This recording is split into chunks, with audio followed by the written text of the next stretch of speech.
"Where did you get this?" she asked in shock. "Really?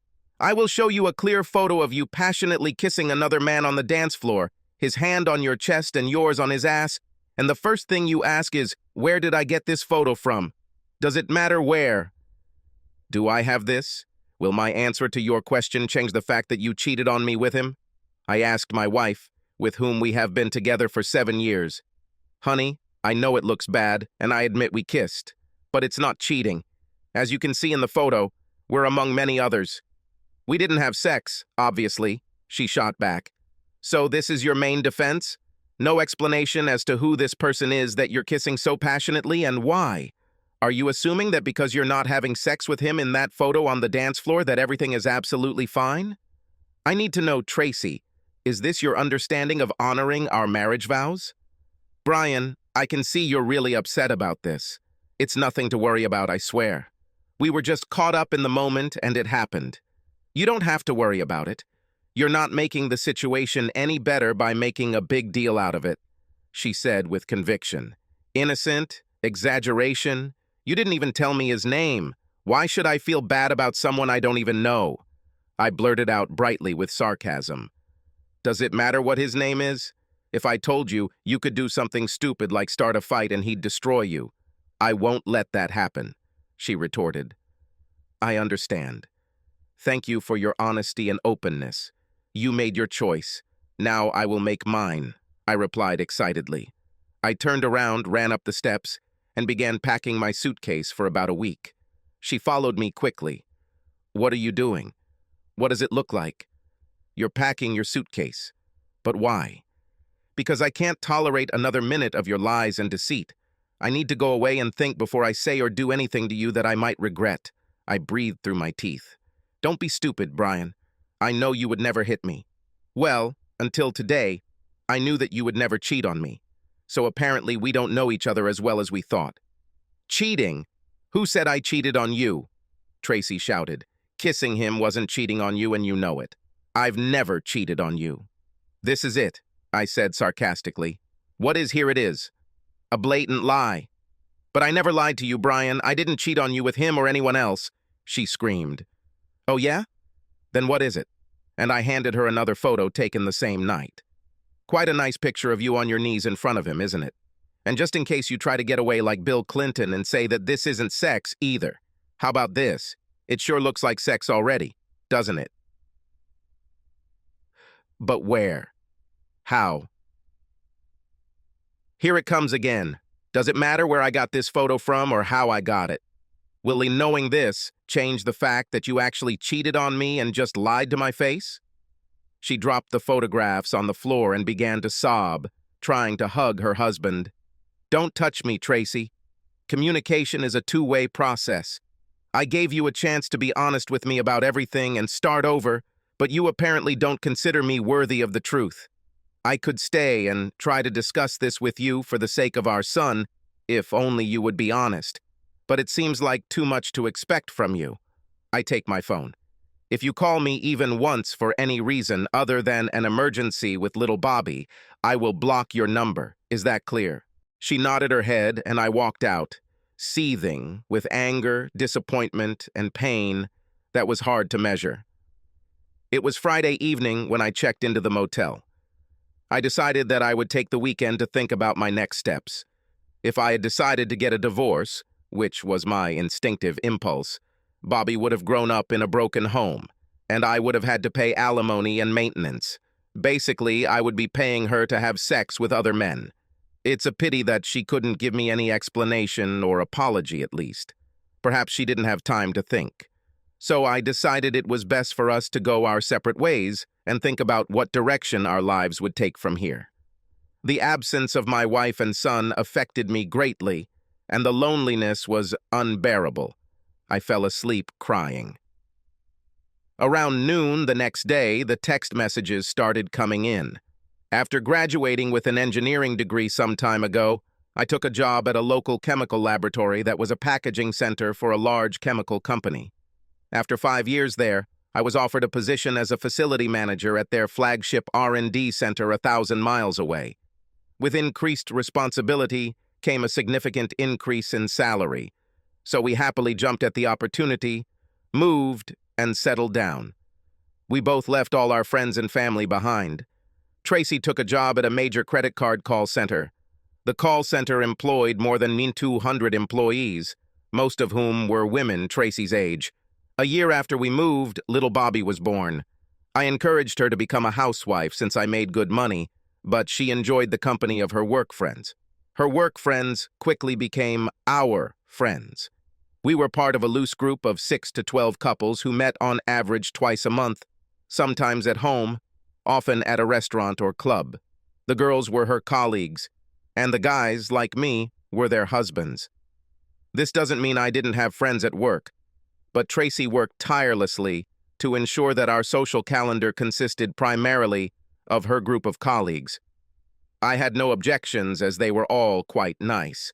The women, without exception, were strikingly attractive, as were the husbands. I sometimes felt out of place among the elegant and stunning men of the group, but they all treated me the same as the others. My current correspondence consisted mainly of this group. It was clear that Tracy not only told them we were in trouble, but she told them the details, and they all urgently requested an audience with me to quickly resolve the situation. I wondered how she was able to hide her ugliness, treatment from me, but freely shared the details with our friends. Now I wondered what these friends were really like. I hate it when other people know my personal affairs, especially those related to my personal life and the intimate details of my marriage. This situation in itself was alarming for me. The only person who didn't call or text me was Tracy. She knew I would keep my promise and block her. Cassidy seemed to be at the forefront of it all. She was Tracy's best friend and they were inseparable. She wanted me to meet the group at her house on Sunday evening at 6 U. My analytical mind suggested that this might be some kind of trap. My car could have been blocked, or the guys would have tried to prevent me from leaving if I decided to leave the meeting earlier than they wanted. I replied that I would meet them at Angus Steakhouse instead, take it or leave it. I could park my car where it couldn't be blocked, and in a public area of the restaurant I could leave whenever I wanted. Reluctantly, they agreed to my proposal. I agreed to the meeting for several reasons. One was the opportunity to get some answers to why Tracy did what she did. Secondly, I was interested to know what our friends thought about infidelity. Whose side will they be on? And thirdly, I was wondering if any of them were involved in her affair. Did they know? Did they arrange it? If they knew about her extramarital activities, neither of them shared their concerns with me. I never back down from confrontation. I deal with almost every problem imaginable as a facility manager and can behave well in almost any environment. I was looking forward to learning more so I could make an informed decision or put them in their place. I left my car in the parking lot near the store and walked into the restaurant. I assumed the group had arrived well before our agreed time to discuss strategy and prepare for confrontation. This made me laugh. There was only one seat on the setup table, and it was next to Tracy. She immediately stood up to meet me as I approached. I stopped her before she could come to me. "If you don't mind, I'd like to sit at the far end of the table away from her if you don't mind. But if you don't mind, then I can sit comfortably at the other table," I explained. Cassidy quickly responded before Tracy could respond. "Of course, that's fine, Brian. Jared, how about giving Brian your seat at the end of the table? Please, Brian, sit down. You're our guest tonight, so dinner is at our expense. Let's all place our orders now." Our group was in a separate dining area of the restaurant, used for additional seating. They must have agreed on it for confidentiality. Everyone quickly placed their orders, and the issue was resolved. Before I allowed Cassidy or anyone else to take control of the conversation, I was determined to get at least one answer before continuing. I handed out 2 copies of a photograph of Tracy passionately kissing another man on the dance floor, one facing left and one facing right. I started, "You all seem very, very interested in Tracy and I resolving our differences. I was shocked that she would tell our private matter to someone else before she and I had a chance to discuss it ourselves, but it just shows her continued disrespect for me and our marriage." Cassidy tried to speak, but I cut her off. "Before any discussion even begins, I want an answer. and I want it now. Take a good look at this photo, everyone. Tracy is passionately kissing another man. She refuses to tell me his name. I'm sure at least one of you here knows who he is. You all say you want to help us solve our problems. Well, the biggest help I need right now is information. If neither of you can be honest with me right now and present the facts as they are, then we have nothing more to talk about. With and complete silence fell over the table. Even the talkative Cassidy couldn't find anything to say. Not one of them offered to say that they didn't know the man. Not one of them offered to say who he was. I got my answer. Thank you for your time. I hope someone is very hungry and can eat my steak. I just lost my appetite. No one here seems really interested in helping us repair our relationship after everything. Sorry. And I got up from the table and left. Tracy called me, begging me to come back, but no one else did. It was obvious that our friends were her friends, not mine. Tracy, Cassidy, and the group were stunned. They planned to have a reasonable discussion with me, but I completely brought down the entire meeting with my stubborn demand. It would take a serious strategy to get through to me, which they weren't prepared to do at the time. I didn't mention this at the restaurant, but I had already checked out of the motel. I stopped at a fast food drive-thru and bought something to eat. Upon arriving home, I spoke to our nanny that Tracy had hired for the evening, paid her, and thanked her for her services. I then quickly ate my food and proceeded to move my clothes and personal items into the spare bedroom. Over the weekend, I went to a local hardware store and bought a pair of matching locks similar to the ones we had on our front and back doors. I installed them on the spare bedroom and bathroom doors, keeping the only keys for myself, not to avoid verbal confrontations with Tracy, but to prevent her from trying to physically seduce me in the shower or in the middle of the night while I was sleeping. Once I was settled in, I spent time with my 3-year-old son, who was the light of my life, before giving him a bath and putting him to bed. Tracy must have realized I was home because my car was in the garage when she arrived at 10:15 p.m. They must have done some serious brainstorming. Either she was back with her lover, and I really didn't know which was true, as sad as that sounded. She ran upstairs excitedly, happy to see me back, and found me in Bobby's room, sitting on a chair, watching my son sleep peacefully as tears streamed down my cheeks. I shushed her and waved her off before she entered the room. There is no need to disturb his innocent sleep. After I quietly closed the door, she tried to hug me, but I stopped her. Undeterred, she smiled from ear to ear and said, "I'm so glad you're back home where you belong. Let me make you something to eat. We have something to talk about." "I've already eaten, but thanks for the offer. So where have you been all this time? Entertaining your lover again?" I meant it. "No, I just left the steakhouse. They can confirm this. They helped me find the right words to get us back on track." "I have so much to tell you," she explained. "I will talk to you about whatever you want after you tell me the name of your lover.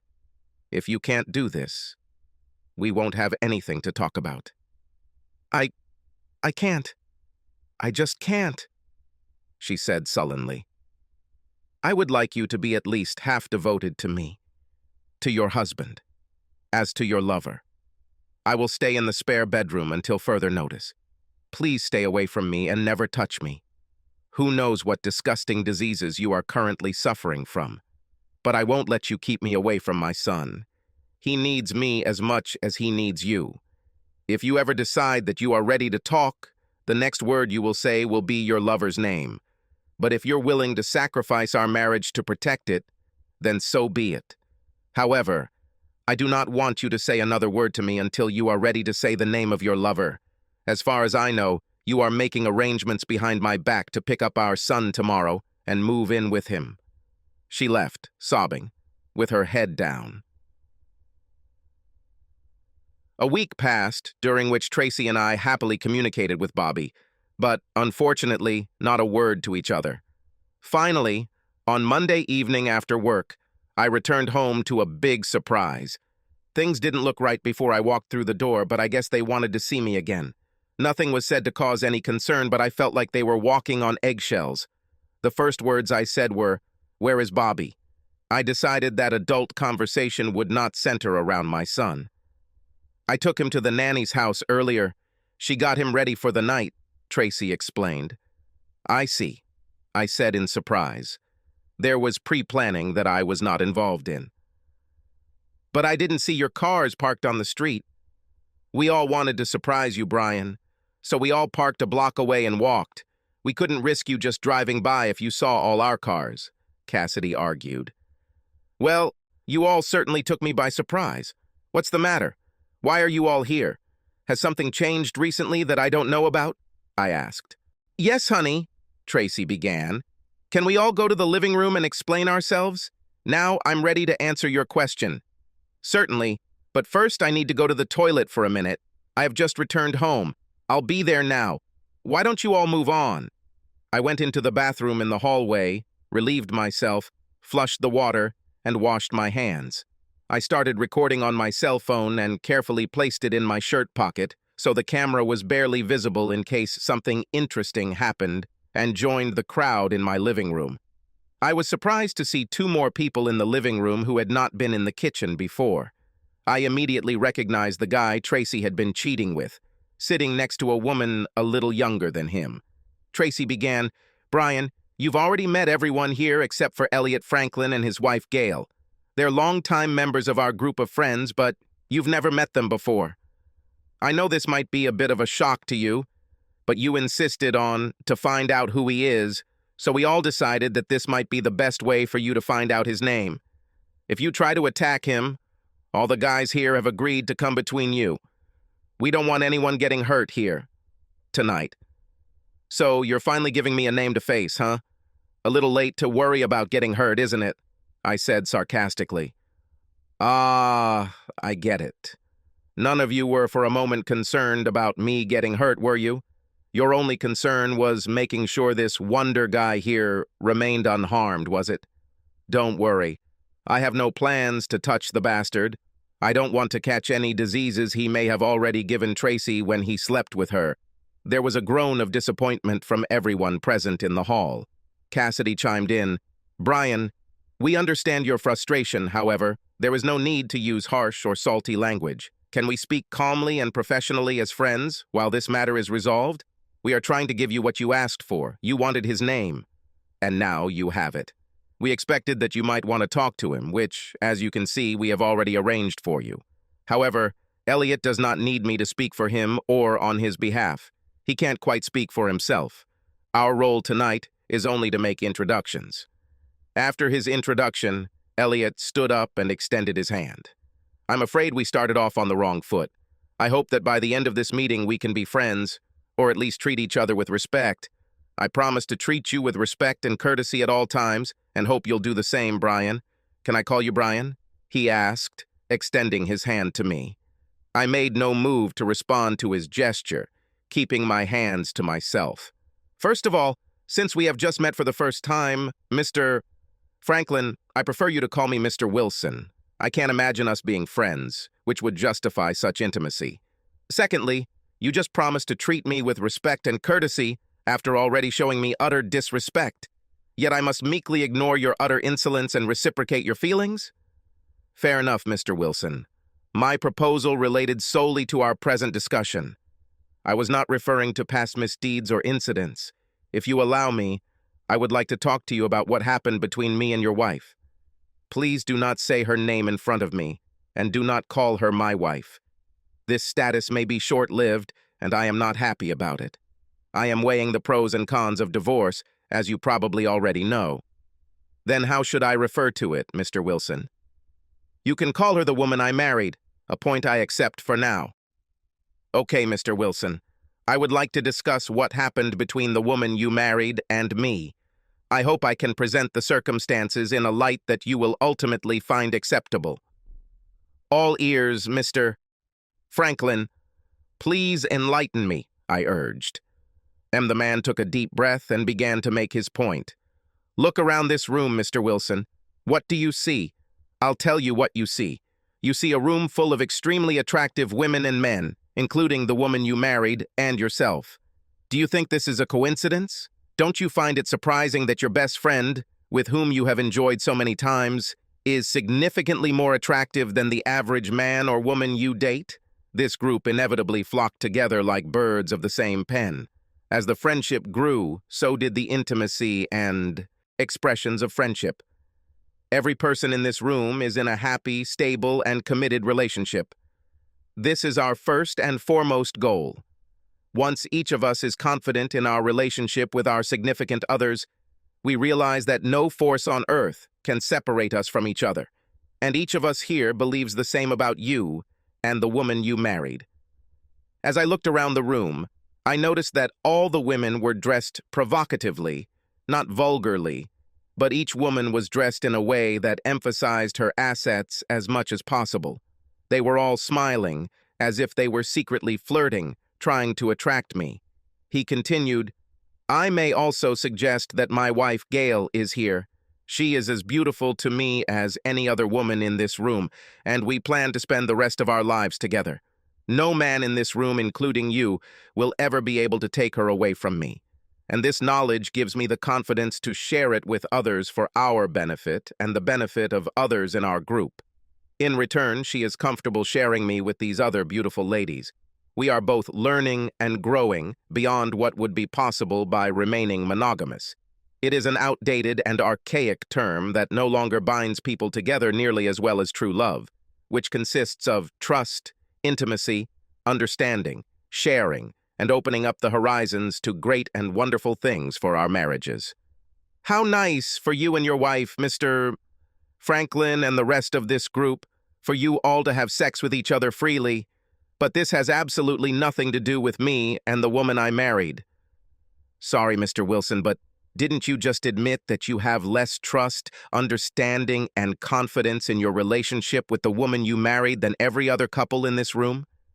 Don't you see how wonderful you both could benefit and expand your relationship by opening up for this?" He spread his arms, as if embracing everyone present in the room. "If what you say is true, Mr. Franklin, then you just called every woman in the room, including the woman I married, easy. I am outraged that you turned her head and morals so easily. I find your actions despicable and disgusting. A gentleman never interferes in a marriage relationship, as you clearly have done." "I see where your logic is leading, Mr. Wilson. Rest assured, this is not one-sided. You are also invited to embrace the concepts that we all hold dear here. You could be with any woman in this room right now if you had the desire. When you and the woman you married became part of our group, it was inevitable that you would be approached to participate with us at all levels. The woman you married, due to her daily interactions with colleagues, discussed this topic apprehensively, worried about your possible reaction. It was only after exhaustive conversations with her on the matter that she agreed to a one-time experiment, solely to find out whether she thought it was something from which you both could greatly benefit. She was very wary at first, but soon became convinced and realized that the experience could improve your relationship. If you had not confronted her so harshly that night, she planned to raise the issue with you and discuss the potential benefits that she thought the experience could bring. Mr. Wilson, the woman you married, said that you confused her with your accusatory confrontation before she had a chance to fully enlighten you on the matter. She panicked and retreated into defense, not knowing how to correct my conversation with you in a hostile atmosphere that you have created. I am confident that you will agree with everything that we suggest as beneficial for you and the woman you married. All we need is to find a way that will make you feel a little more comfortable with the idea." "I see," I said, as if seriously considering everything he said. I then looked Tracy straight in the eye and asked, "Is this all true? You discussed all of this with them without my knowledge, and then agreed to test the waters with Mr. Franklin to see if you agreed that it was good for you. Us as husband and wife without even discussing it with me beforehand." Tracy nodded nervously in confirmation before explaining, "They told me how wonderful it was to have this open relationship and how it had strengthened and improved their marriages, and I wanted the same for us. When I went through this experience with Elliot, I appreciated the whole experience to find out how he could improve our relationship, dear. Please believe that my love for you has never wavered, and I only wanted to show you what I learned from him, to convince you that being involved would be beneficial for both of us." She smiled sweetly as she finished, realizing that this was the first real conversation I'd allowed her to have with me since that night. So you expect me to believe that just one wonderful session with a super lover here has given you such skills? This wasn't actually your first time with him, was it? She looked down at her feet, unable to maintain eye contact, confirming my suspicions. Mr. Franklin intervened again. Don't you see, Mr. Wilson? We helped the woman you married understand the benefits. You might as well be involved in all aspects as well. Plus, there are other benefits that you may not have even thought of, he added. Please enlighten me about these benefits, I insisted. Well, Mr. Wilson, the woman you married will learn some valuable lessons during her lovemaking sessions and will be able to bring that knowledge back to you when you make love just like before. I see. So you consider yourself a Casanova of sorts, huh? Mr. Wilson, I am a very experienced and attentive lover, and I am really good at training less experienced lovers like the woman you married. Under my guidance, she will blossom, grow, learn, and make sure that you also benefit from her new experiences. Her time with me and others will allow her to broaden her horizons. Please don't become defensive as I explain this.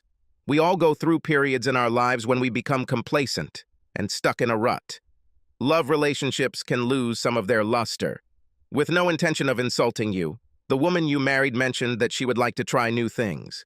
I looked Tracy straight in the eyes again. When have I ever resisted any attempts to try something new? If you had the idea that we needed to spice things up in our relationship, then why didn't you ever discuss it with me before you slept with him? She shyly replied, Please don't take it as a bad thing, darling. You're such a gentle and sweet lover, and that's what I need most of the time. But sometimes I want things to be more energetic and direct. That's what Elliot showed me. He never tried to take your place in my heart. He is your complete opposite and showed control and dominance that I really liked. I barely managed to restrain myself from lunging at him and trying to break his neck. If I had ever entertained the idea that Tracy and I could rebuild our relationship and work on it for the sake of our son, that was now lost forever. There was a storm raging inside me, beating endlessly in my chest.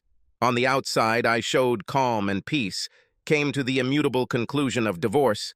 Now my new task was to collect as much ammunition as possible to repel the blow, creating as much chaos as possible in their lives for their participation in the destruction of my happy home. To achieve this, I needed to show enough interest to give them a glimmer of hope that I was hesitant to consider the offer. I looked at each woman, undressing them with my gaze and not hitting my implied lust. So for me to understand correctly, what you are saying, Mr. Franklin, is that I can have any woman here in this room if I want, and use her to fulfill my fantasies that I have hidden until now my entire married life, simply because the woman I married wasn't ready for it? Tracy looked offended by my statement, but said nothing, not wanting to get in the way of my agreement. Exactly, Mr. Wilson. Any woman you want. They can all be wives. The part of your dreams, and I know this firsthand. I have created unforgettable sexual memories with each of these ladies, and I speak from personal experience. You can even enjoy my wife, Gail, if you wish. He spoke enthusiastically. I could feel the electricity in the room as they expected my sexual desires to override my logical mind. Usually Tracy could do this easily, but not tonight. Well, Mr. Wilson, or can I call you Brian now? Asked the scoundrel. Brian will do. I gave in to gain their trust. Thank you, Brian. Do you see our group in a better light now? Will you and Tracy join us on this new level of intimacy? You won't regret it. Your marriage will only be stronger for it. I guarantee it. As much as it pains me to say this, literally, I joked, I would like a little more time to digest everything that was explained to me tonight. Tracy and I need to have some private one-on-one conversations. Once we have cleared up some issues, then we will get back to you with our answer. Is that acceptable? The scoundrel gave an obviously false smile. He had difficulty pretending to be polite. He didn't expect the delay. He wanted my answer right now, but he wouldn't get it. Of course, he said flatteringly. Take as much time as you need. Then he nodded. Gentlemen? 3 strong men quickly grabbed oar and held me in place. I couldn't move. Although I was held tightly, I did not feel threatened. It was just an unexpected move. Tracy walked over, pulled my cell phone out of my shirt pocket, and started clicking away, deleting all my records. Please understand, Brian. We want to trust you, we really do. But until you fully become one of us, we must take steps to protect ourselves. It was very obvious that you were recording the events of this evening on your cell phone. We cannot afford this level of trust in you at the moment. Tracy nodded towards the villain. He asked her, "Is everything deleted? All of it?" Tracy nodded, saying, "Yes. There is no record of today's events." She then returned the phone to my pocket.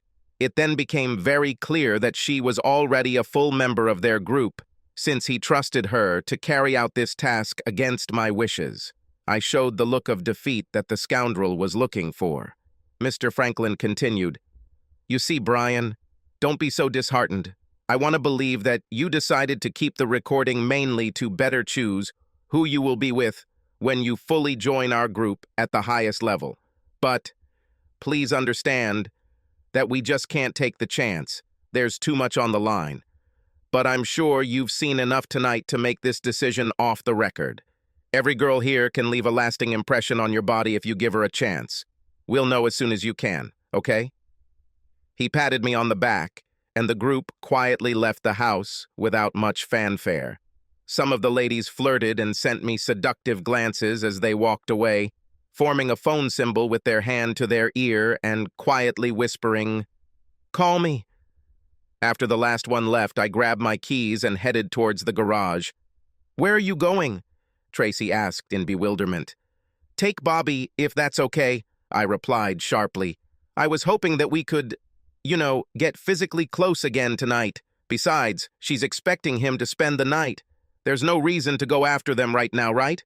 she said seductively, twirling her hair, licking her lips, and showing off a provocative pose in front of me. "I miss my son. Apparently you don't. I'll be back soon," I said. She put her hands on her hips in anger, but I ignored her and left the house. I went to the Angus Steakhouse restaurant. I was hungry, having not eaten dinner, and missing the dish I had ordered but never eaten the last time I was there. They didn't disappoint. I took my time and enjoyed the tender meat, turning over the events of the evening in my head. I hoped that everything would turn out as I planned. Only time will tell. The kind Mrs. Stevenson thanked me sincerely for my generous tip, which I added to her regular hourly rate. I may need to win her over in the near future, separate from Tracy. Bobby was happy to see Dad, and I made him laugh all the way home. I bathed him and fed him before bed. Tracy told me she was making something light for us since we hadn't had dinner. I informed her that I had already eaten and she could just take care of herself and not worry about me. Annoyed by my pettiness, she stayed away from me, not wanting to upset Bobby with our upcoming talk. Since it was Monday evening and we were both working the next day, I also started getting ready for bed. She wanted to talk. "What's going on, Brian? You seemed very interested in Elliot's proposal for our group, and then you rejected me like a hot potato. What happened?" "I'm so glad you asked. Let me answer your question with a few questions. Maybe your answers will give you some insight," I suggested. "Go ahead," she agreed. "Right before they left, 3 men grabbed me in my own home, and you didn't say anything about it, right?" "It wasn't like that," she protested. "Isn't it? 3 men grabbed and held me in my own home? Yes or no, Tracy, did that happen?" "Yes, but—" Before she could object, I interrupted. "Yes, they did. And you didn't say a word of protest to any of the other witnesses who were also silent. Yes or no, Tracy, just answer yes or no," I demanded. "No," she answered quietly. "We've finally gotten to the point. Now listen to the next question very carefully. I don't want to repeat myself.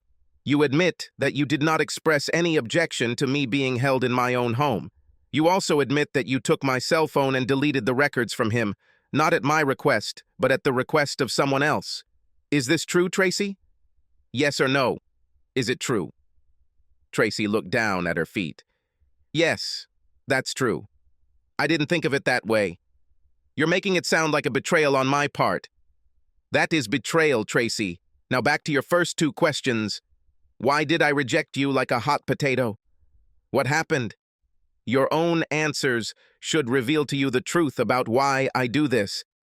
You proved tonight that you are on their side, not on mine, not on ours, on theirs.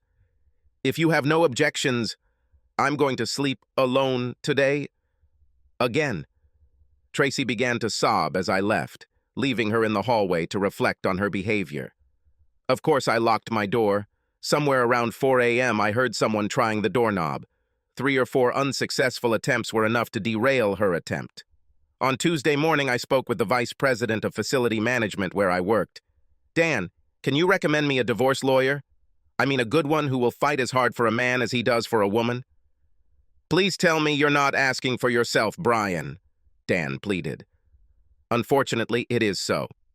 I would have thought that a man of your position would be aware of such things. You seem to know everything, I joked. I know Ted Russ well. He's our contact at the firm that handles all our legal matters.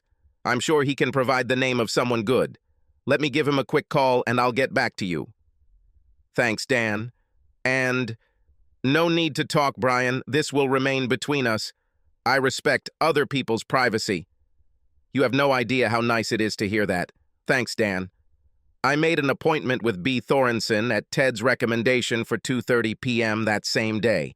It turned out that this is not B, but B, as in Beatrice. She informed me that her caseload is 70% female and 30% male. But when she takes on a case, she puts her heart and soul into it and fights for her client no matter the circumstances. It didn't take long to convince her of the justice of my position as the injured party, and she happily took on me. She also warned me that I would have to pay child support for 15 years until Bobby turned 18. Additionally, college expenses are usually included in these calculations in the best interest of the child.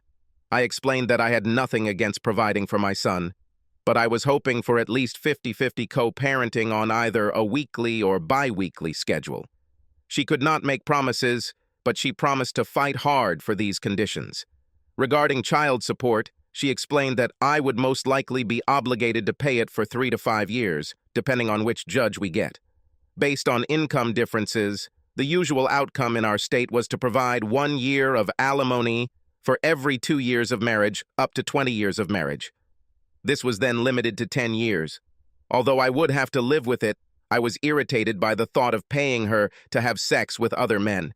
With our plans to grow our family, Tracy and I rented the house we had lived in for the past 4 years and diligently researched house plans and available lots to build our dream home. I had quite a few sketches of the features that would be incorporated into our special hideaway. All these dreams were now nothing more than smoke.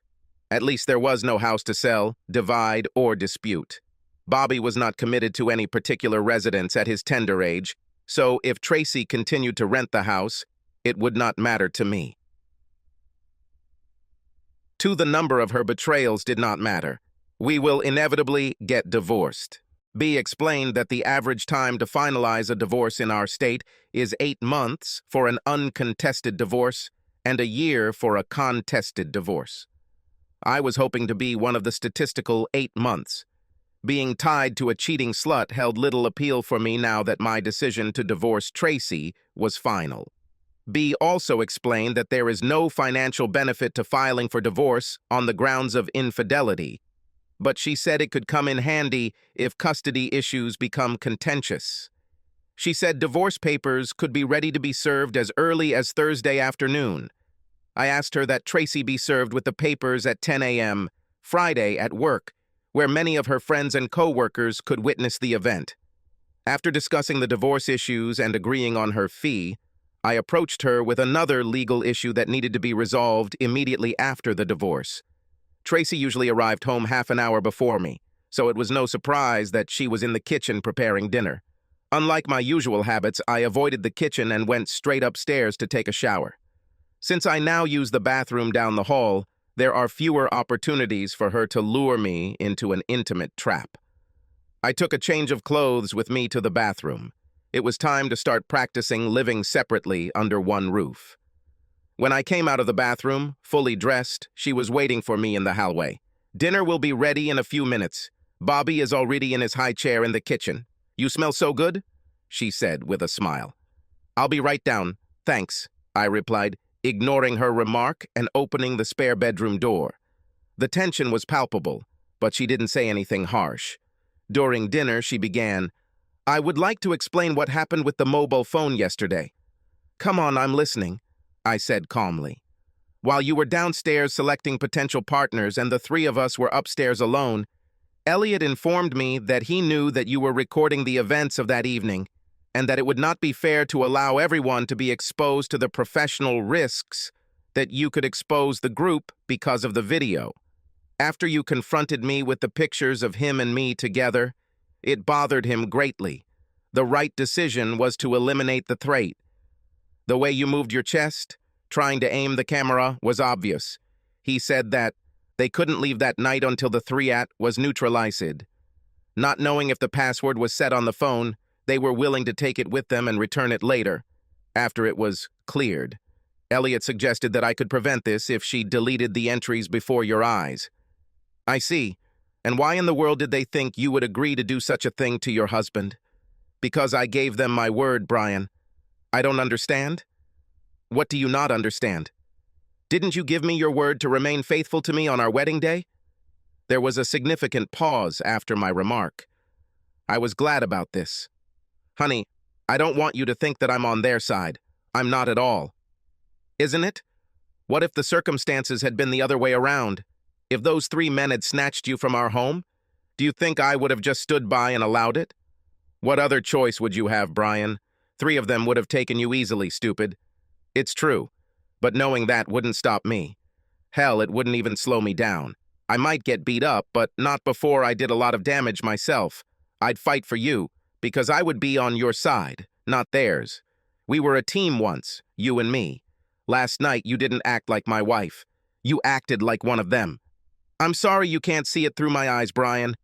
I explained about the cell phone. I don't know what else to say." "There's nothing more to say, is there?" I argued. "You're right on this topic. How did you know about these photos, Brian? I'd like to know." "I'm sure you'd be interested.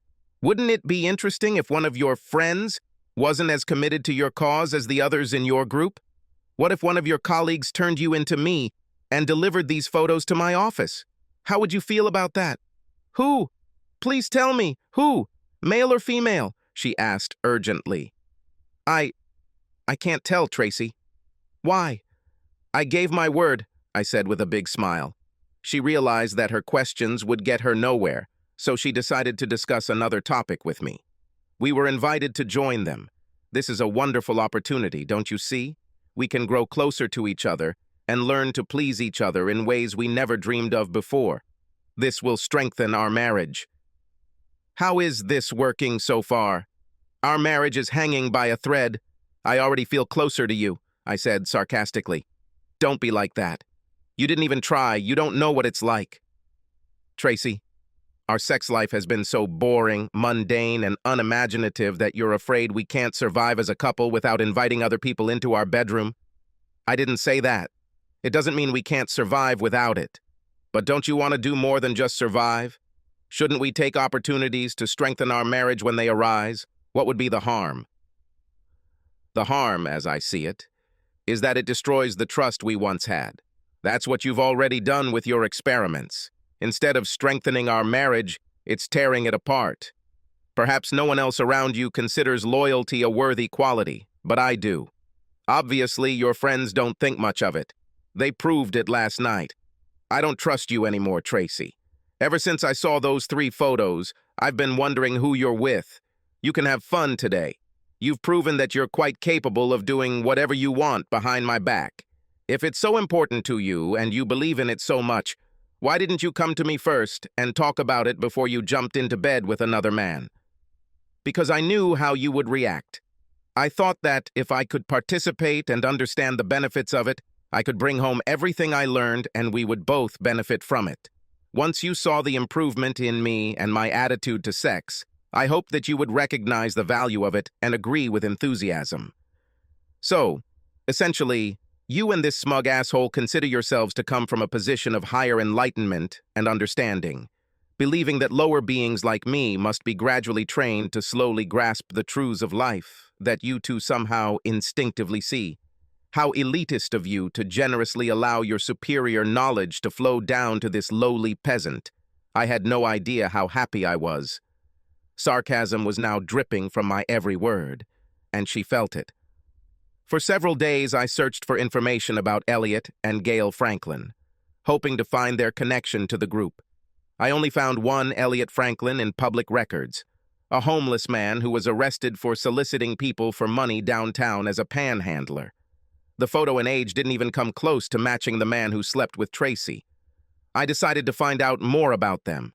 I decided to have Tracy serviced at 10 a.m. on Friday as I had to attend a local building maintenance managers meeting. We usually meet every quarter for 2 to 4 hours, including lunch. A variety of contractors sponsor the event to offer their services to the various institutions represented.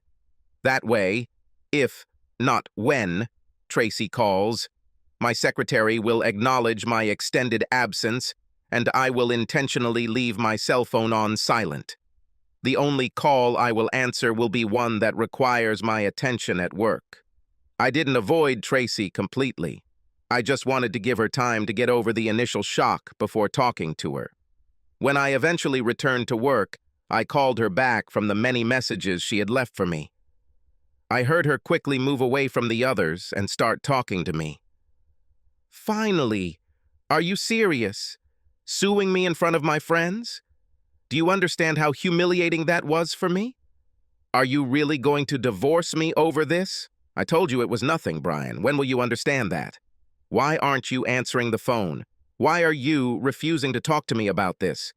My secretary should have told you that I was at a meeting of building maintenance managers. I just got back to the office and called you right back. I have work to do, you know. It doesn't stop just because you want talk. And as for the conversations when I refuse to talk to you, you're the one who's been avoiding talking to me for the past 2 days. I never turned down a conversation. I'm talking to you now, aren't I? But since we both have jobs, let's continue this conversation at a more appropriate time after work. Then we can talk about whatever you want. She cried into the phone. I don't want a divorce, she sobbed. Please, Brian, don't divorce me. We'll talk tonight, okay, Tracy? Okay, she said, sobbing. I love you. Then see you tonight. Goodbye, Tracy. I only had one meeting left at work that day, and it was a short one involving a lab that was having problems.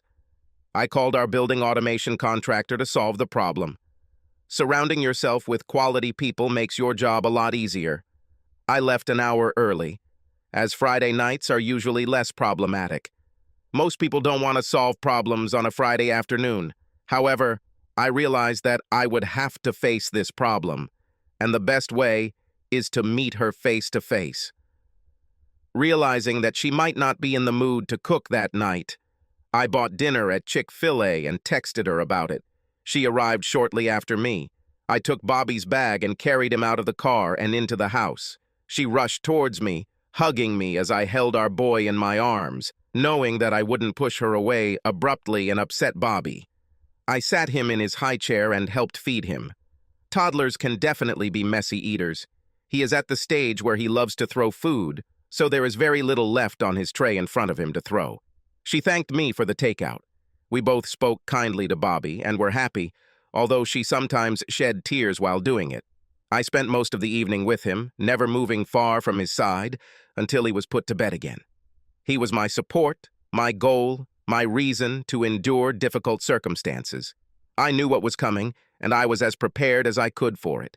She was looking at divorce papers when I walked into the living room where she was. She took a deep breath to calm herself before speaking. I'm sorry, Brian, okay? Is that what you wanted to hear? To be honest, this is the first apology you've offered me since this all started. What exactly are you apologizing for, Tracy? I'm sorry you saw those photos and found out about it that way. I can only imagine how it must have shocked you. I understand. You regret what I found out, but not that you cheated on me. Understood. Don't say that. Elliot said that once you realize the benefits of our community, you will accept it and join our group on an intimate level because of the freedom you will get by being with other women, just like I will with other men. Naturally, he said so. It appears that you and Elliot both made the same mistake by not consulting me beforehand on matters such as infidelity. It's a pity that you believed his words more than mine about my character. Contrary to popular belief, Elliot is not a repository of information about me or our marriage. He can be an expert in many things, but when it comes to knowing me, he is an absolute failure, just like you seem to have turned out to be. Listen, honey, I now realize that I approached this completely wrong. You're right. I should have come to you first before I got involved in this without you knowing.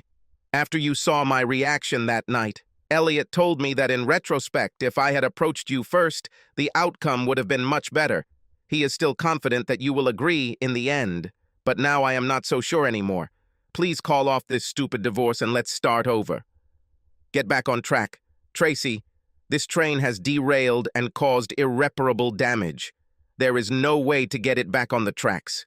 You blew it up with dynamite when you let that idiot get into bed with you, and then you betrayed me on top of it all. Just sign the papers, and let's both pick up the pieces of our lives and move forward on separate paths. I know you, Brian. You don't want Bobby to grow up in a broken home, raised by two parents living in separate houses. If I get married again, you don't want him calling another man daddy. No man wants that. For your son. Think about it. Reconciliation is the best option for both of us. I wouldn't want him calling another woman mom if you got married after a divorce. And neither would you. Perhaps it is. You should have thought about all this before you betrayed your vows, not after. You're right. I would hate to hear him call another man daddy, but it's better to grow up in a broken home than live in a house full of lies, deception, and debauchery. If we had not divorced, I would still never have participated in your group of libertines. They may be physically attractive, but to me, they are repulsive, and you would continue to have sex with just anyone every night, but that would never happen to me. I could never be intimate with you again, Tracy. Remember that. You don't mean it. You're just saying it to hurt me, and it really does. So score yourself a point, Brian. Look, what if I completely give up on this idea? I swear I'll never participate again. Nothing like that with them. What if I turn my back on them as friends? I'm desperate, darling. You and Bobby are the two best things that have ever happened to me in my entire life.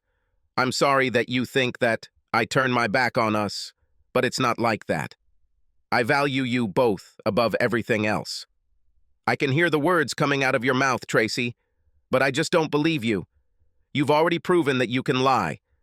I can't trust anything you say now. It's too little, too late. Just sign the papers and let's go. Let's get this over with as soon as possible. Never. I will never sign those damn papers in my life.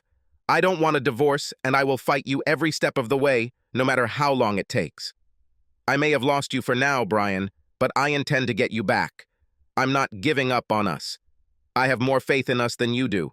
I'll crawl to you on my knees until you take me back.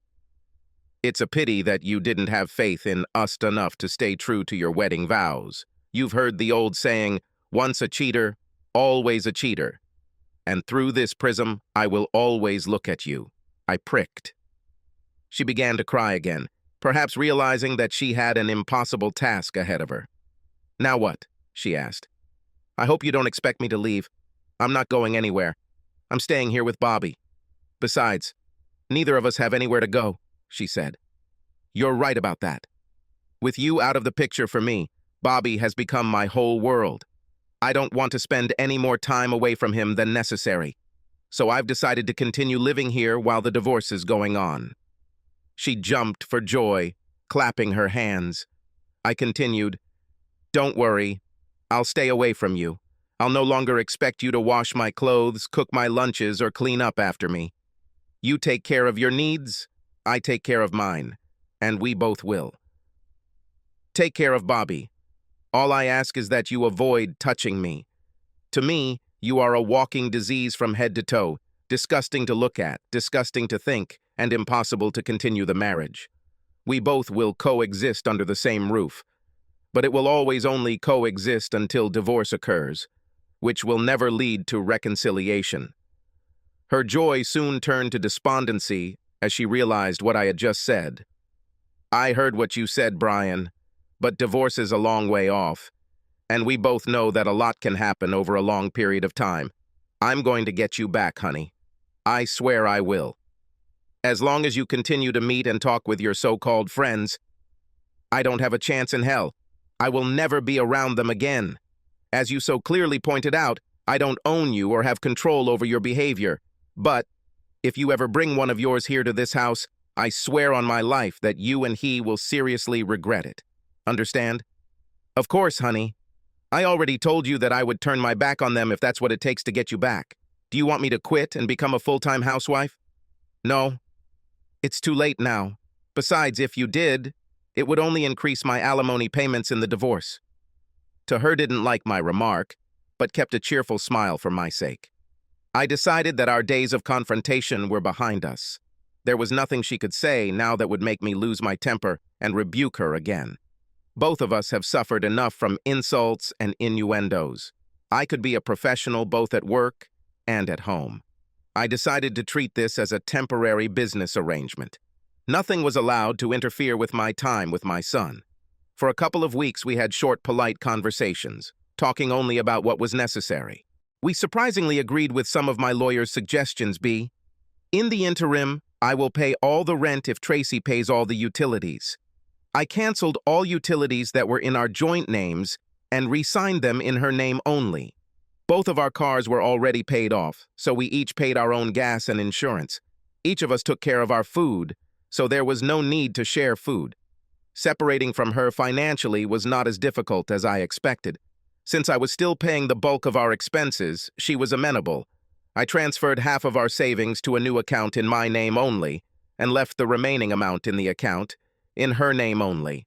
She became quite angry with me for a few days after this, but soon realized that I was only complying with what was outlined in my terms of the divorce agreement, which she still politely refused to sign. After I completed all my actions, she decided to take a few steps of her own. She started dressing more and more provocatively when she was around me. She dressed conservatively for work, but after her evening shower, she invariably appeared in skimpy and sometimes see-through clothing. 5 months after she was served with the divorce papers, she told me that she was going out with Cassidy, her best friend, on Saturday nights if I didn't mind babysitting Bobby. I replied indifferently that it was fine as long as she didn't bring her or any of her lovers here to the house. I decided to join a bowling league sponsored by my employer on Saturday nights when it was out. I had fun making a fool of myself on the trails, and Bobby was delighted with the amount of attention from the ladies who were there. It was much better than sitting at home wondering what Tracy might be doing or who she might be doing it with. One time I came home after her, and she asked where I was with Bobby. I told the truth. She asked if she could come with me next time, and again I honestly answered that I only go there when she leaves so as not to sit at home alone. My answer disappointed her greatly, but pleasing Tracy was no longer my concern. She often asked me how we can get back to a loving relationship if I never give her a chance. She never signed the divorce papers. It took a whole year. 6 months after filing the lawsuit, B. Thorenson, my lawyer, contacted me saying that Trace's lawyer successfully achieved 10 mandatory family counseling sessions, 2 per week. I had to be present and couldn't just sit there without saying a word for the entire session.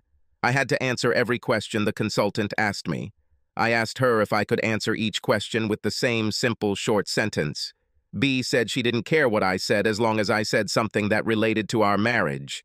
I thanked her and hung up. Of course, Tracy's lawyer arranged for the marriage counselor to side with the wife and easily blame the husband. I didn't care what the therapist thought of me, as long as I lived up to the letter of the law. I responded to every question and statement from both Tracy and the therapist by saying, I do not want to remain married to a woman who is cheating.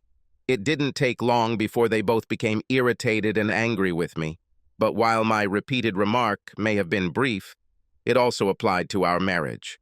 I withstood the barrage of verbal attacks directed at me by both women with a smile on my face. I never raised my voice, called anyone names, or used a single harsh word. After the 5th unsuccessful session, the therapist canceled the remaining sessions, citing unproductiveness and a waste of time. The remaining months passed without changes to the status quo. I continued to spend every free moment with Bobby and could tell that he felt the special connection that I had worked so hard to create. 4 days before the divorce hearing, Tracy moved out of the house and took Bobby with her.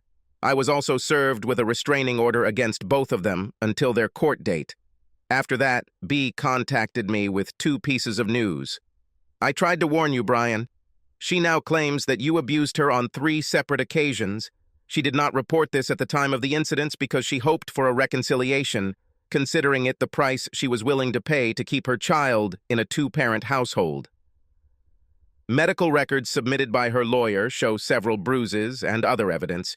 She is countersuing for full custody, allowing you only rare supervised visits, supervised by Child Protective Services. I'm afraid she has put you in a bind situation. Is there even a grain of truth in her accusations? B, you know me much better. Not a word of this is true, not a word. Okay? I just needed to hear it from you. I will fight tooth and nail for you until the very end. But I have little hope of refuting her accusations without irrefutable evidence to back up your denials. B. Has she provided the necessary information that you indicated would be necessary to investigate her allegations? Yes, she had. The details are in a file in my office. Can you email me the information her lawyer provided? Sure, whatever it takes. Now remember, you cannot call her, email her, text her, or contact her or your son in any way until I tell you otherwise. Understand? Nothing. If she calls you and you hear her voice, don't say a word. Just hang up immediately. Do you understand? She commanded. Got it, I repeated. 2 days later, walking into the house after work, I was shocked to see Tracy sitting at the kitchen table. Her car was nowhere to be seen. Perhaps she was traveling with someone else. She was waiting for me. I had no idea why. My first instinct was to run to avoid violating the restraining order, but she loudly called out to me before I could even get out the door. Brian, turn around and listen to me if you ever want to see Bobby again. She certainly caught my attention. However, trying not to talk to her, I just looked at her and kept my distance. Oh, I understand. A restraining order. Well, you don't have to say a word. Just listen. I remained calm and did not make any gestures that could be misinterpreted as aggressive or confrontational. First, give me your cell phone so I can turn it off. I put it on the kitchen table. She took it and turned it off to make sure there was no recording. She continued. I tried my best to persuade you to come, but you were so stubborn that I had to resort to desperate measures. What does it feel like when the shoe is on the other foot? I don't feel good now, do I? Sorry, Brian, you left me no other choice. We both know that you never touched me. I told you before that you never hit me in a million years, and I still believe that, even here and now. But I needed to make sure that I got full custody of our son, leaving you with only crumbs of time, which you can spend with our little boy. It pains me to be so cruel to you, Brian, but this has given me the opportunity to negotiate with you. Tracy cleared her throat and continued. If you call off the divorce, make it stop, and willingly agree for us to join our group of friends as they generously suggested, then I will lift the restraining order and move back here. We will be able to resume our happy family life. Bobby won't come from a broken home. He will be raised by both parents living happily under the same roof. Think about it, Brian. What do you not like? I promise you that you will quickly get used to it. I'll be happy to show you new tricks that I've already learned right here and now if you're ready. It might be too much, too soon. What do you say, Brian? Will you get off your high horse and live with me in the real world for a change? You'll have a great time. I looked her straight in the eyes. I let her know that I was seriously considering her offer. So what you're saying is, if I agree with you and your friends, you're saying you won't limit my access to Bobby in any way. Why would I ever want to come between a loving father and his son? You know as well as I do that the child loves you more than me. He constantly asks about you, and it breaks my heart when I hold him away from you. Just say yes, Brian. Just say yes, and all our problems will disappear, she coaxed. First I lost you, then I lost my son. My life is unbearable. I miss him madly. I want to be with him so much, I cried. Just one word from you will make everything right, Brian, and everything will be restored, she insisted. Give me time to think about this. I need to do some mental exercises to figure out how I can share you with other men. I just need time, okay? Okay, honey, I hear you. You always analyze everything from an engineer's point of view. We have a court hearing in 2 days. I need to hear from you tomorrow. Just send me one word, yes, so I know you're with me. Us and I will make things right. But if I don't hear from you before the hearing, I will punish you for the rest of your life. Your son will grow up hating you. I promise that, and you will pay me for it. Please don't make me do this is with you for Bobby's sake. Okay, honey? Make the right choice for his sake. The bitch hit me where it hurt the most. My son. Nothing in the world was more important to me than this boy. I'll answer as soon as I can. Now please go away, I insisted. She walked past me with a grin on her face. She knew she had me cornered. I held my breath until I heard the door close. I looked out the window to see a shiny Lexus pull up next to her. The driver, of course, was Elliot Franklin. He must have valued her very much to go to such lengths to bring her into their group. I had a lot to think about. B informed me that my presence at the divorce hearing was not required. My presence wouldn't change the outcome, but I wanted to be there. As I left the men's room to head to the courtroom, Tracy walked up from somewhere and blurted out, "You had your chance, you stupid idiot. I'm going to tear you apart there. Your son will never know your name, and he'll grow up calling you another man's father. I will marry a real man who is not so insecure, who trusts and believes in me and our marriage, who is ready and open to new experiences, unlike you." She then spat in my face and quickly walked away, causing gasps from the audience who wondered, oh, what a cruel crime I committed against such a beautiful woman. I took out a handkerchief and wiped my face. I only hoped that my lawyer was half as good as her reputation was said to be, as I walked into the courtroom and sat in the back, waiting my turn. It was a busy day in court. It was interesting to listen to some crazy divorce cases while I waited my turn. I noticed that those who represented themselves actually had fools as clients. Our business didn't start until 1 p.m., which made for a long day. Tracy was called to testify first because she filed a restraining order and made allegations against me. Divorce was a minor issue compared to this. I listened carefully as she testified about everything I was accused of, including the dates, times, and specific locations of the alleged attacks. This was her bargaining chip for getting custody of the child support, and possibly even jail time for me after this, since, strangely, formal charges had not yet been filed against me. I was silent while she tearfully talked about her terrible days and beatings at my hands. My lawyer quietly drew flowers in the margins of her notes. Tracy and her lawyer seemed stunned that my lawyer didn't ask her more questions. Her smirk at me as she stood up to leave the witness box said it all. She knew she had won. Even my lawyer did not dispute a single statement of hers.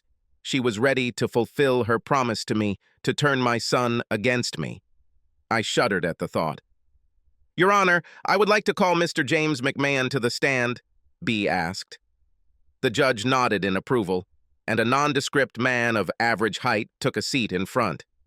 Tracy and her lawyer exchanged glances, and she simply shrugged. It looked like he was a stranger to her. Please say your full name for the record, sir, B asked. James Winfred McMahon. Thank you, Mr. McMahon. May I call you James? Jim, please call me Jim. Sure, thank you, Jim. Could you tell the court where you work and what your business does? Yes, ma'am. I own and operate McMahon Investigations and Security. Jim, could you please tell the court how you met my client, Mr. Wilson? Yes. He came to me about 14 months ago with concerns about his wife, Mrs. Tracy Wilson. He suspected infidelity, but had no proof. We offer private detective services to confirm or refute such suspicions, and he contracted with us on the spot. I see. And what did you discover during your surveillance of Mrs. Wilson, Jim? We were able to gather evidence of her infidelity and provided him with 3 photographs documenting her relationship with another man. Were the photographs you provided him the only copies of the existence of her connection? No, madame. We store all photos and recorded videos on secure cloud servers. We take maintaining the chain of evidence very seriously in our fully licensed and insured agents trusted in this and several other judicial districts. We have all the originals. Mr. Wilson was only provided with copies. And do you have other copies of these same images with you, sir? Yes, I have one right here. I can confirm that these are copies of the raw originals. Thank you, Jim. Your Honor, if I may, we would like to enter into evidence these 3 copies of photographs taken by McMahon Investigations. The judge accepted the photographs, examined them, nodded, and handed them over to the bailiff for processing. Thank you, Your Honor. Now, Jim, was that all you had in common with Mr. Wilson? No, madam. He was concerned that her relationship with an unidentified gentleman could be an ongoing activity and asked me to suggest ways to determine whether this was an ongoing activity. I recommended that Mr. Wilson install hidden miniature surveillance cameras and microphones throughout his home, which could be constantly monitored. Such devices could record phone calls, secret meetings, and graphic images of infidelity. And Mr. Wilson hired your company to do this? Yes, ma'am. We installed the equipment the next day while Mr. and Mrs. Wilson were at work. Objection, Your Honor, Tracy's lawyer complained. I see where this is going, and before it goes any further, I ask that you consider any evidence obtained through these disgusting hidden cameras to be inadmissible. Mr. Wilson could have easily edited or altered any such footage to make the situation appear as it did. It pleases him and denigrates my client. This is unacceptable. Judge Cora Feldman listened to the objection and looked at B. Before I make a decision on your objection, Counselor, I would like to determine whether there is a basis for this. Counselor Thorenson? Thank you, Your Honor. Jim, can you explain to the court the nature and type of CCTV system that you installed in Mr. Wilson's home at his request? Of course. The cameras transmit data to a laptop hidden in the space under the house. The laptop is connected to a wired Ethernet hub, which constantly transmits all collected data to our secure cloud servers. Mr. Wilson did not have access to raw recordings. The laptop does not store any local recordings or files other than the web address to which the streaming data is sent and stored. Mr. Wilson's only interaction with the system was to replace the tiny batteries in the camera transmitters on a monthly basis. Judge Feldman smiled at Jim and nodded. I've seen you in my courtroom before, Mr. McMahon. Your firm has a stellar reputation. Objection overruled. Thank you, Your Honor, B said, pleased.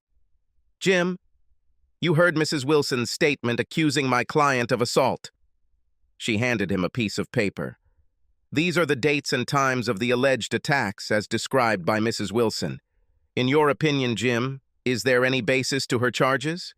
No, madam, no. How can you be so sure, Jim? When your office provided us with these specific dates, times, and locations, my staff went back and reviewed the archived records from these dates and locations at Mr. Wilson's home. In each specific, in this case, the recordings show a fairly quiet house, where Mr. Wilson is happily playing with his son, and Mrs. Wilson is alone in another room of the house. Wilson's home was peaceful at the time of the alleged attacks. No instances of abuse of any kind were observed in the recorded videos. Tracy and her lawyer seemed only interested in gender. There were no glances of meetings. Their business fell apart. Jim, can you offer any additional information about the charges she has made against Mr. Wilson? Yes, madam, I can. I have here a transcript of a telephone conversation made by Mrs. Wilson the day before she moved in. Of course, this is only her side of the conversation, but in it, she clearly says that she hates to resort to this against her husband she says she loves very much, but resorting to having someone else beat her up so she could claim it was him was obvious. She stated she was going to use this as leverage over him to convince him to give in to her desires. Objection, Your Honor, this is hearsay, her lawyer exclaimed.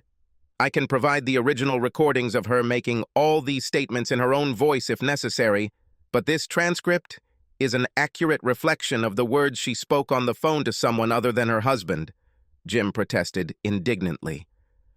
Tracy's lawyer sat down and offered no further objection. B said, Thank you, Jim, for your expert testimony. There are no further questions, Your Honor, and sat down. Judge Feldman looked at Tracy's lawyer. Do you want to ask questions of this witness, lawyer? Devastated, he said, "No questions, Your Honor." Judge Feldman instructed, "You may sit down, Mr. McMahon. Thank you." After my private investigator took his seat, the judge continued, "I see what's going on here. An innocent man is being accused of crimes he apparently did not commit, in an attempt to sway the court in favor of full custody of the mother's child. In the process, Mrs. Wilson committed false statements. False statements are a third-degree felony and can result in up to 36 months in prison. A recording of this hearing will be turned over to the district attorney's office for possible criminal charges. I hope he will file charges against you, Mrs. Wilson. I am here and now granting full custody of the child, Bobby Wilson, to his father, Brian Wilson. Mrs. Wilson will have visitation rights at Mr. Wilson's discretion. Mr. Wilson, I strongly advise you to be generous with visitation rights. Your child needs time with his mother." I nodded in agreement to the judge. She continued, "As for alimony, I am inclined not to award it, given Mrs. Wilson's cruel treatment of her husband, but I have compassion. Alimony in the amount of $1,000 per month, payable on the first of each month, will be awarded to Mrs. Wilson for the period of 3.5 years or 42 months. Each party will retain their respective automobiles. Checking and savings accounts will be divided equally between the spouses based on the balances that were in the accounts on the date of filing of the divorce. Each party will retain their respective retirement accounts. Since Mr. Wilson will have primary custody, child support will not be ordered by the court. Mr. Wilson, as your guardian, I give you the authority to decide your current residence. Do you want to stay there, or are you planning to move?" I woke up. "Your Honor, I don't want to live there a day longer than necessary. Tracy can continue to rent the house if she wants. Either way, I'll be moving." "Okay, Mr. Wilson. The lease of the current residence is left to the discretion of Mrs. Wilson. Mrs. Wilson?" Tracy rose unsteadily to her feet. "You have a maximum of 8 hours to return the child to Mr. Wilson. If you refuse to comply, you will be found guilty of contempt of court. Understood?" "Yes, Your Honor," she replied tearfully. "Okay," said the judge. "I suggest that you settle this before you leave this building today. All restraining orders are lifted, and I am here and now granting the petition for divorce in Wilson versus Wilson. Both of you must receive your divorce papers within 30 days. Tracy was devastated when she realized she had lost her family. She approached me to carry out the judge's order. "If you don't mind, Brian, I'll bring Bobby to your house after dinner today. I'd like to spend a few more hours with him before I give him to you." "You don't have to do that, Tracy. I was just waiting to see the outcome of these hearings. I've already found a new apartment, and I'll ask some friends to help me move there as soon as I leave here." I handed her a piece of paper. "Here is the address of my furnished apartment. I'm only taking Bobby's things, my personal belongings, and tools. You can take all the furniture. Drop Bobby off at this address tomorrow at noon. I should be settled in by then." She nodded at me sadly. "For what it's worth, I'm sorry, really. This is not the outcome I ever imagined. Well, since life with me was so boring and monotonous, from now on you can have the exciting and loving lifestyle you've been craving without me. Good luck in your next open marriage," I quipped. She didn't answer back. "Brian, I want to thank you." "For what?" "For not going against Elliot and Gail Franklin. They really are wonderful people.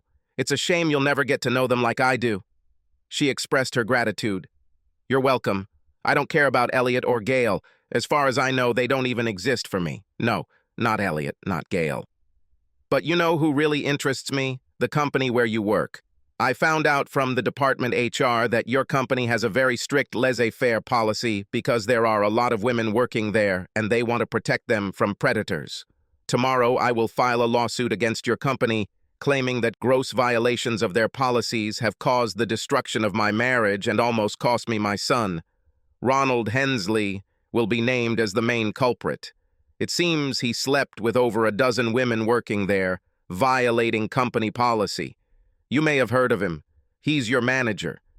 Tracy stood there in disbelief, her mouth opening and closing like a fish out of water. I continued, "As it turns out, I already knew her lover's real name from day one. My private child Ective is very good at what he does and worth every cent he charges. An engineer always approaches a problem from a knowledge perspective. If we don't have the answer, we find someone who does. That's what we do. B, my shark lawyer, filed a lawsuit against Tracy's call center for $1.5 million and settled it for a tidy million. She kept $250,000, and I got the rest.